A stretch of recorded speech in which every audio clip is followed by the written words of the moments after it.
I really shouldn't be allowed an eBay account. I was looking around on eBay, as usual, at old computers, old Unix systems and things, and took a look at old NeXT systems because they are really cool, they're quite interesting and I wanted to get one.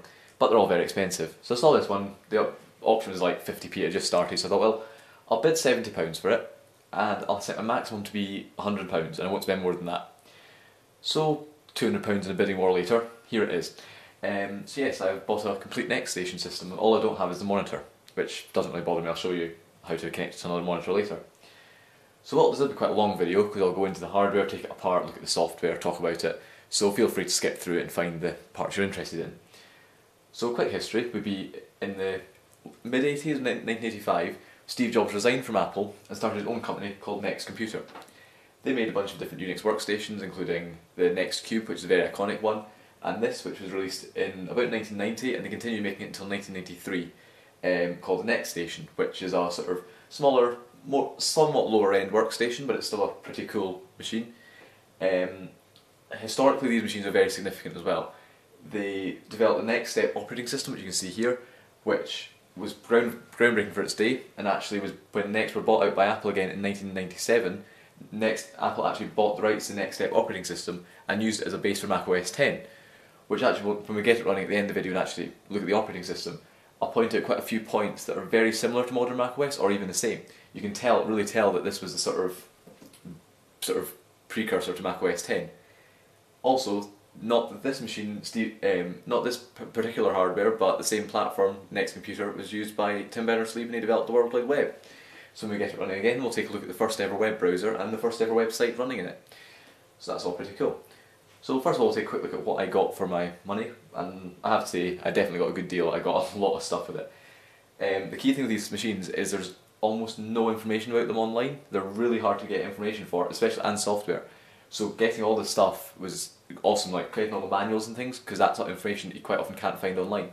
So I'll go through quickly and take a look at what accessories I got, then we'll take the machine apart, look at the hardware, and then we'll go and look at the software. So first thing I got was all the instruction manuals. So there's manuals for NEXTSTEP on Intel and NeXT computers, OpenStep, which was a sort of later version of NEXTSTEP, which was developed I think joint by Sun, which uses a slightly different kernel but it's the same operating system underneath. So that's upgraded information for that, and upgraded information for NEXTSTEP 3.3. So I got all these manuals.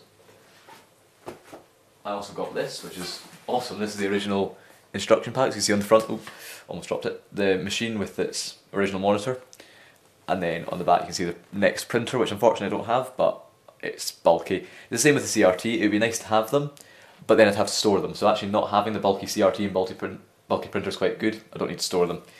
You can see what we got here. We have the user reference manual, the network system administration, setup and tutorials, and applications. These are all the original manuals, which is incredible because there's lots of information contained in these you won't find online. Other amusing thing that I found is what you get with all modern Apple, all Apple computers sort of ever. Well, you got stickers. You get them with this too. Got a full sheet of NeXT stickers. Only one's missing. Obviously, the original owner took one off. It even specifies the angle you're to put the sticker at there, which is cool. So there we go. You got a sheet of original NeXT stickers that I will not be sticking on things because I'm guarding them with my life, and also they probably aren't very sticky after that length of time. I'm guessing this machine's from 1992 based on the date codes inside it, so yes, we're looking at quite an old machine. Now we have the floppies. So these floppies are the boot floppies for the operating system. The operating system itself is stored on CDs, but these are required to boot it. So you'll notice here we have the installation disk for NeXT computers, but if we go through, we'll also find there's an installation disk for Intel processors. That's because NEXTSTEP was, as well as being released on NeXT hardware, which is based around Motorola 68K processors, it was also released for Intel processors and Spark and PA RISC systems. And what's really awesome is, despite the fact I bought a NeXT system, I actually got given the software for Intel and Spark as well. So we see floppies for Intel, as well as ones for the device drivers for Intel. Then we have the same for OpenStep, which is really cool. And now I have the same for the CDs. I have NEXTSTEP for Spark and PA RISC, you can see there. NEXTSTEP for Intel and NeXT hardware. NEXTSTEP Developer. OpenStep for Mac, so 4.2. Then we've got OpenStep again, OpenStep Enterprise. Now this is interesting. This is a sort of OpenStep environment like the NEXTSTEP operating system, but actually runs on top of Windows NT, so you can actually install this on a Windows NT system. So I've got old Windows NT machines, so I might dig one out and have a play with this in a future video and see if we can get it working. OpenStep Developer, which is developer software again, and the Enterprise Objects Framework, which is some thing that I would need to look up. But probably won't find much information because there's very little information about this stuff online. So that's Floppies. Now, what else do we get? We've got a book on developing NEXTSTEP applications, which I'm obviously not going to be developing big applications on this, but it's quite interesting to look at, especially because even looking through this, there's so much familiar stuff for Mac OS X development. You can see there it's programmed in Objective-C, which is where Objective-C was developed, was for this machine. So in fact, if you're familiar with Mac OS development, you'll notice things such as data types that are prefixed with things like NS for NS string, and you have things like the NS stands for NEXTSTEP. Then you have things like IB files, that's for interface builder. This also has the interface builder. So you go through the book, there's quite a lot of weirdly similar things to modern Mac OS, which is really interesting. There you guys can see, well, it's NX stuff, that's not what I'm looking for, but yeah, there's a bunch of, like, shows all this development process, and it's pretty interesting how similar it is to a modern system. So yeah, it's pretty cool to look at. Also, you have things like AppKit.h, I'm pretty sure that is a thing I've seen in modern Mac development. So yeah, it's weirdly familiar, and yet there's a original floppy in the back of the book as well. We then have FrameMaker, which is a sort of desktop publishing program. I've got basically all the original floppies for that. That's installed in the system, and this contains all the books for FrameMaker as well. All the instructions are in there, and that's the original box for it, which is sweet. And finally, we have Adobe Illustrator for Nexus. This is version 3. The box contains, I think it's like 3 floppy disks and then just piles of manuals, all in the original packaging. Look at the old Adobe logo on the bottom there. So now let's get, now that's all that stuff out of the way, let's take a look at the machine itself. Okay, so here we are with the NeXTstation. So first thing I'll mention is the different models of these. They were released as the NeXTstation on its own, which had a 25 MHz processor and a monochrome display output. They then released a colour version, which was the same but had colour video. They released a turbo version, which was monochrome but had a 33 MHz processor. And they released a top spec turbo colour, which is what this is, which had both colour video and a 33 MHz clock speed. So this is like the top version. So we'll go through the hardware and take a look at what we have in terms of accessories, then we'll take it apart and see inside. So here we have the original mouse. It's basically what you'd expect. It's a 2-button mouse. It's nothing high end, or I mean, it's quite early for a mouse back here, and then just a ball mouse. You can see it connects on a sort of proprietary cable. It's not standard. Unlike old Apple systems, this connects into the keyboard. One important thing to watch out with old NeXT systems is there are different versions. There's ADB systems, Apple Desktop Bus, which are the later models that use sort of the Apple Desktop Bus protocol for connecting the keyboard and mouse. Then you get the earlier models such as this, which use its own NeXT protocol. From what I can see online, it's better to go for ones like this that aren't Apple Desktop Bus, as the Apple Desktop Bus versions have weird compatibility issues with some software. So here we have the original keyboard. Now, this is a really nice keyboard. It is actually mechanical. It uses Alps black switches, so it's actually a really nice keyboard to type on. And you can see some weird things that sort of fall over from Mac. So you have the alternate key, but you have the command key, which is what a Mac would have. Also really interestingly is the control key is actually where caps lock is, which is quite funny because lots of people nowadays will actually map caps lock to control if they use control a lot, like on Unix systems and people who use Emacs and stuff will actually do that with their caps lock key, but on this machine that's actually the default. And to do caps lock you can see there's alpha lock, so that shift or command that will switch on caps lock.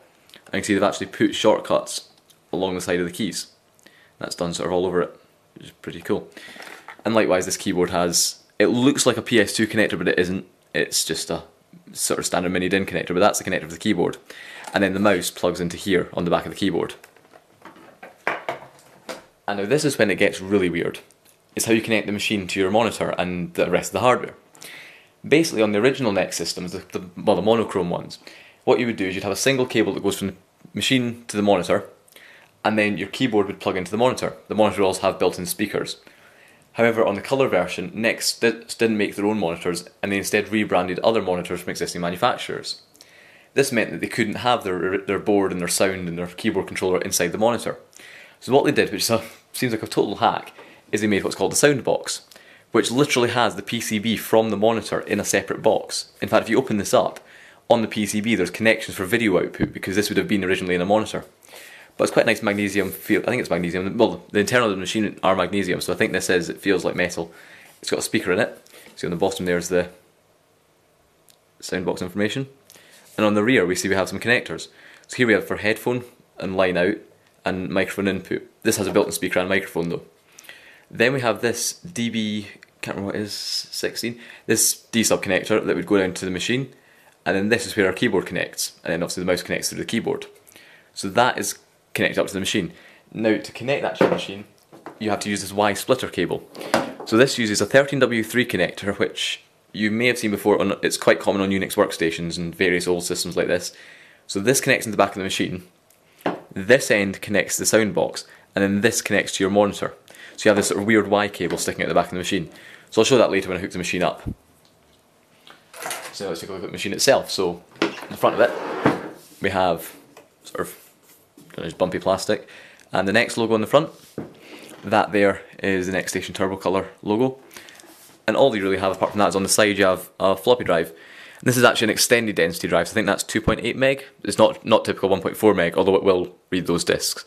And an emergency eject lever there. And then the other side's got absolutely nothing on it. So let's take a look at the connectors on the back. It is quite heavy. So, here we have it. We have external SCSI, so you could use this for a CD-ROM drive, because there's obviously none built in. These are actually a pair of serial ports. A port for the digital signals processor, don't really know what that's for, there's very little information about it. That's the 13W3 connector that connects to the sound box, so this effectively is where everything goes through. Then you have this, which is for the original printer. And then here we have two different Ethernet ports. So we have 10 base T Ethernet over regular twisted pair cable, and then you have a separate BNC connector for thin Ethernet. So you could choose. I mean, back in the day when this was new, having Ethernet on board was a big deal. Like that was one of the selling points that Steve Jobs advertised, was that these things came with Ethernet out the box. You didn't have to pay extra if you wanted networking. Now here we can see the power connector. This is weird of how they cool the power supply. So you can see on the bottom of the system there's this huge these metal fins. What you'll see when we get inside is the power supply is actually attached to this using like thermal interface material. And then the fan down here blows air out through this, I think. Yeah, it blows the air out through this. So the power supply is thermally bonded onto these fins. So this is actually used to cool the power supply, which is a bit strange. So now let's take the top off. I forgot to bring a screwdriver, but I just found one lying in the corner, so that'll do. Hit back up. So it's actually really easy to take apart as well, which is another selling point of this machine. You take one screw out the back, and then the top just lifts off. And that's us in. So you can see inside it is made of magnesium, and it's a really heavy machine. It's look how thick that is. It's really pretty thick metal, which is nice. Camera's not focusing, but yeah, there you go. And that's the inside, so it's all magnesium. It looks really solid. So here we are inside the NeXTstation. So it's a pretty interesting old system. So what we can see here is we have the power supply, which as you can see there is made by Sony, and that is thermally bonded onto this heatsink like I mentioned before.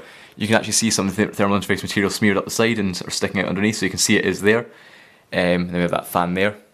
Power supply just connects the motherboard with this single connector, and then we have this 3 volt lithium battery for storing CMOS settings, which amazingly is still showing its full voltage, which is pretty good, and it does retain its settings. Under here we have a processor, which is a 68K Motorola. It's a 68040, which is an old Motorola chip. These were also used in old Macs back in the day. And then here we have our floppy drive, which is the extended density drive. And this is why I think it's made in 1992, is it's got a date code on the floppy drive and a copyright date on a ROM chip.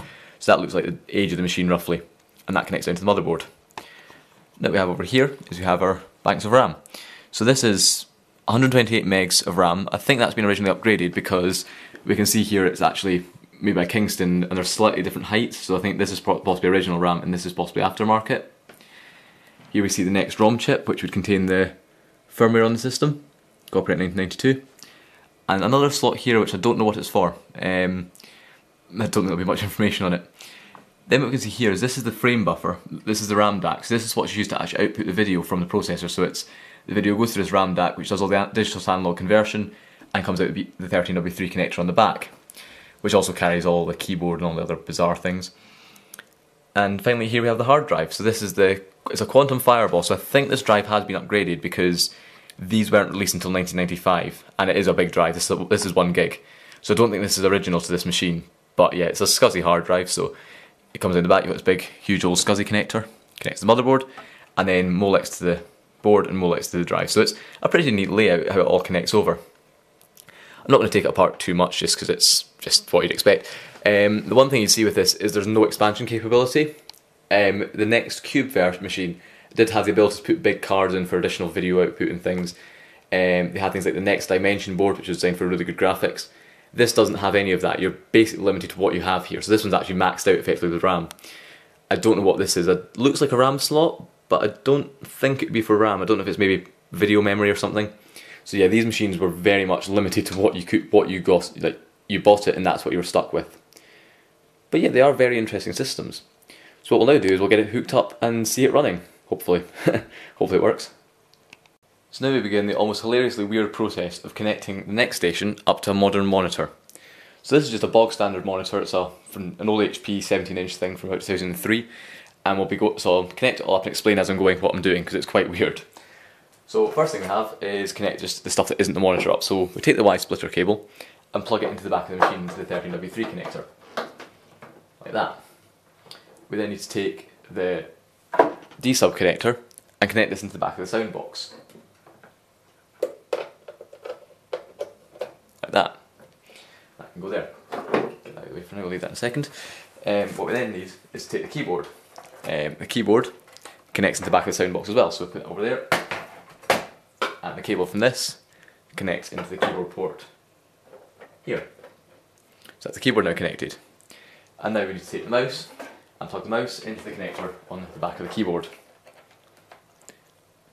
So they're sort of taking daisy chaining to the extremes here, like everything is connected through everything else. So all that stuff is connected off that one side. But now what we need to do is connect this 13W3 connector to this VGA monitor. So that's when it gets fun.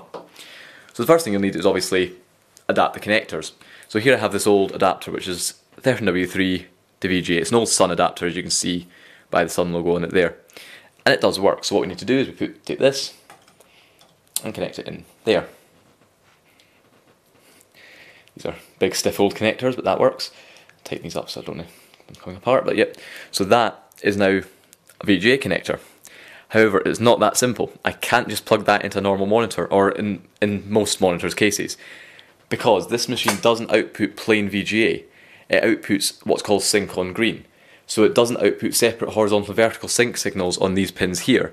Instead, it only outputs the red, green and blue signals and puts the sync signal combined with the green video signal. Most monitors just can't cope. Some, like this monitor technically advertises that it's sync on green capable, but it doesn't. It uses the sync signals to define when it's to come out of standby. So when they're not connected, the monitor just stays in standby and never comes on. So that won't work. So you need to have a video sync separator, which unfortunately you can't really buy. They do exist, but they're really expensive. So what you can do is you can make your own, however. So that's what I've done here. This is based around a single chip called an LM881. No, sorry, an LM1881N. These cost about £3 and are available from most electronics retailers. I bought mine from a company called Bitsbox in the UK, who are really good at doing sort of small electronic components. It is quite a simple, sort of fun project to do. You just basically have to wire the chip in and just connect a couple of bits. It's not too hard, but you do need to have rough soldering and basic electronic skills to be able to do that. And the chip then requires 5 volts of power, so you need a 5 volt supply side. Chopped up an old USB cable and shoved it on. So what I ended up with is this, which is you basically put the signal from the NeXT in here, which is what you call RGSB, red, green, sync on green and blue, and then gives me a nice VGA output that I can connect to a monitor. So if there's a schematic on your screen, you can see that about how this is wired up, but yeah, you do need the sort of rough skills to be able to build one of these. So what we then do is that connects into here, and now finally, after all these adapters, we can then finally connect the VGA from the monitor in. So that's quite ridiculous, just this chain of adapters, and I can't believe it works. I was amazed when it actually first worked because it just doesn't look like something that should work. And then obviously this needs a 5 volt supply, so I'll connect that up. So now let's turn it all around and get it working. Okay, so I've now connected it up, so I've put power into it, and I've also connected it to the network over a regular Ethernet connection, just so we can try and get it online. We'll see, well there's one website that it works with, so we'll see if we can get it working. So I'm going to turn it on now, so notice on this machine there's no buttons on the machine at all. You have to turn it on through the keyboard. So that's the other key thing. If you're buying one of these, you need all the accessories to make it work. You can't just buy one of these without a keyboard. You need the keyboard, you need the mouse, you need the sound box, you need all the cables. So what if you just decide to buy the machine on its own, because you won't actually be able to do anything with it. So we press power button, the machine should turn on, and then I'll pan up to monitor and we'll see it boot. There we go. You see the monitor's now coming out of standby, and it's now testing the system.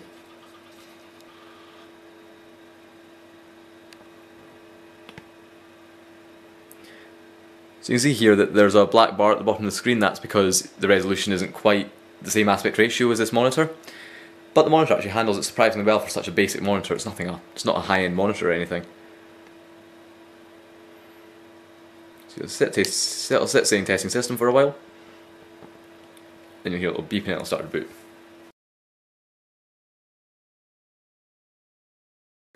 There we go. And now it says loading from disk. So you can put this into sort of verbose mode and it'll give you a bit more information while it's booting up, but I've got it showing a nice boot screen that it originally did.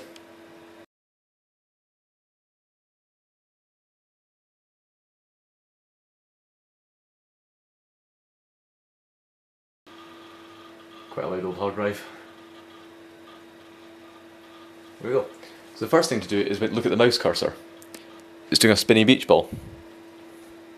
So like on a Mac, the mouse cursor still does the spinny beach ball, so that was something carried in from NEXTSTEP. So now we can log into it. So that'll let me log in.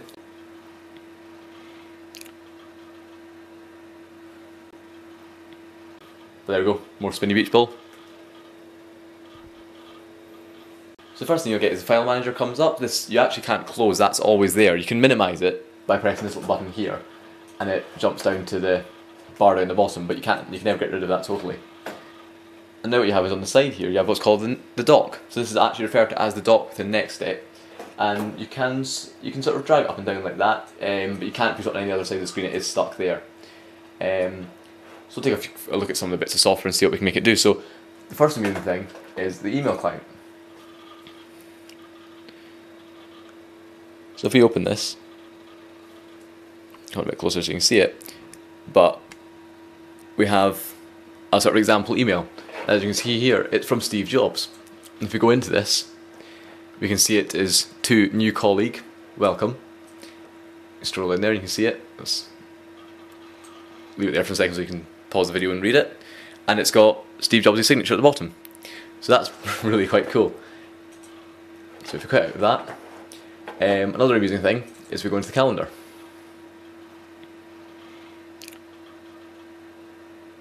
If we go to date, you'll notice that it's currently set, when it does something, set to 1996. That's because this machine is actually not Y2K compliant, and if you try and set it to a date past 2000, it just jumps back to what you had before. It won't save that date. There is a Y2K patch for it, but it turns out that on one of the mirrors that Hope was hosting it, Apple have actually told them to take the patch down, which is a bit weird. So they're still fussy about the copyright on the software for this old machine. So unless I can find that patch somewhere, it's going to be stuck with dates before 2000, which is a little bit annoying, but not a huge deal. Let's go to some software. So here we have that FrameMaker software, which is desktop publishing we were using. That's what we got in the box. So that'll start up there. This was really popular sort of desktop publishing software for workstations at the time. I can just open it as an example program. If we go into here and go into that, and then load demo document.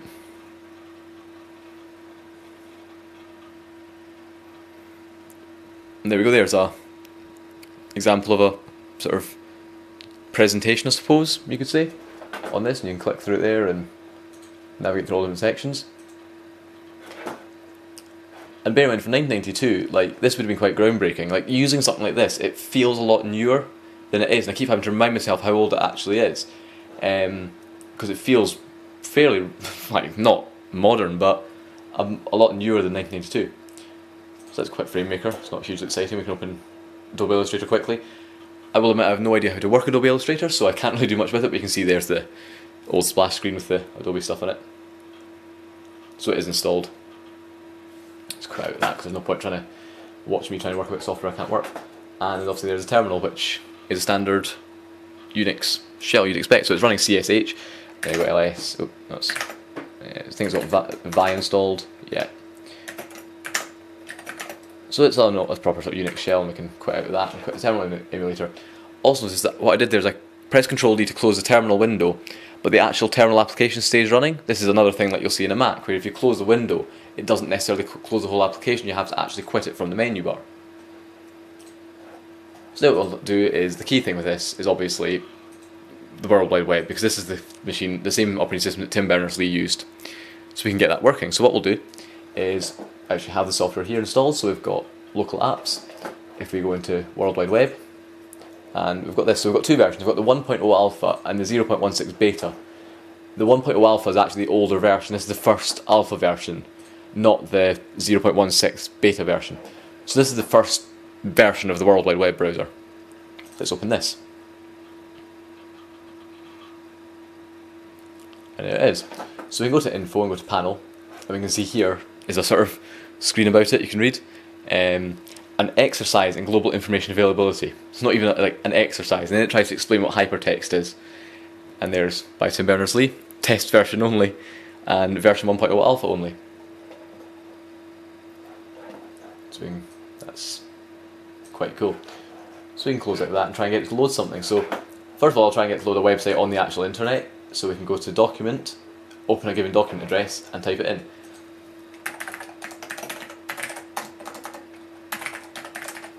The only website I found that I can actually get working in this is bash.org. The main problem I seem to find is that it doesn't output the appropriate HTTP headers that web servers like Apache expect. So if you go to any website that tries to use something like virtual hosts, they don't understand what page you're trying to load and usually just give you the default page. This includes the first web page on CERN. If you go to info.cern.ch, you'll find the first website, but it doesn't actually work in this browser because they're using Apache to serve it. However, I do have the website stored locally, so we can look at it off the local machine.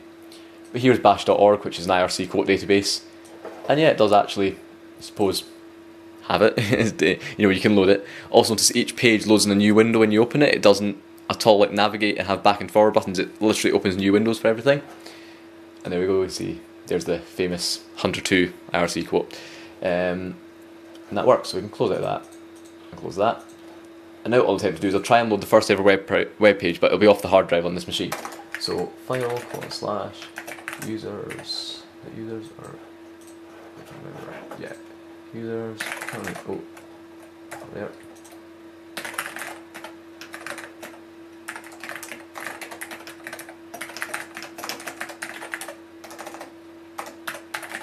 So hopefully this will be the first website if I type that in right. And there we go, yes. So there we can see there's the first ever website running it in the first ever browser. And then go into things like the people page, and there we can get all the people, and there's Tim Berners-Lee. And also it's alphabetical order in terms of surname, so Tim Berners-Lee isn't even at the top.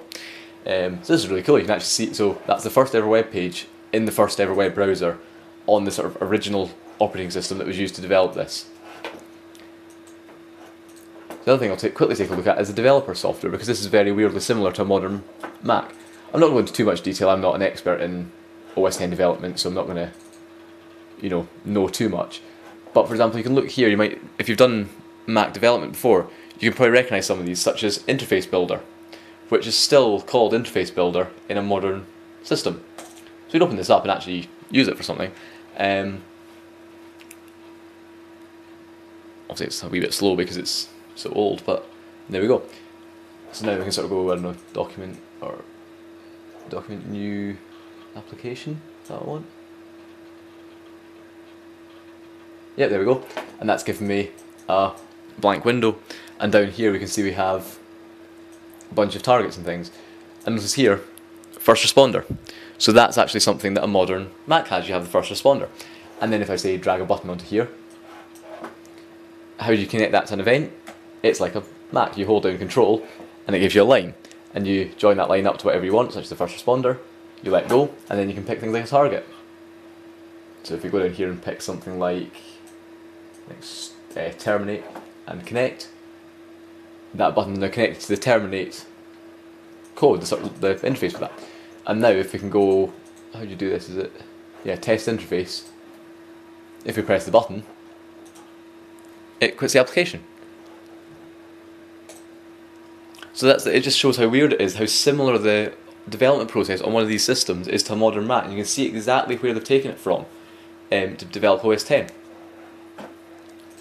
Now of course you just need to log out of that, log out there, and that'll take us out to back to the login screen. And yep, we can now shut it down by pressing the power button. And do it, turn it off, yes.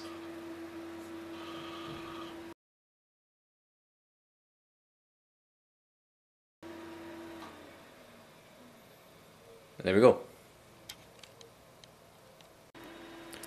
Okay, so what I'm now going to try and do is take a quick look at a couple of sort of strange similarities between macOS 10 and NeXTSTEP. So you can see really where the stuff that was in NeXTSTEP is now transferred over to macOS. So here we have obviously the NeXTstation, and then this is my old iBook G3. So it's booted currently into macOS 10.3, so it's basically what a Mac could have been around about 2003. So there's a good over 10 years difference between these two. So you see the first difference here is on the login screen, or first similarity, sorry, is on the login screen. So if I type in the wrong password on the Mac, watch what happens. The whole window sort of jiggles a little bit, like that. If you do the same on the NeXTSTEP, type the wrong thing in, again the whole window jiggles. So that is a similarity between the two. So if we log into both of them,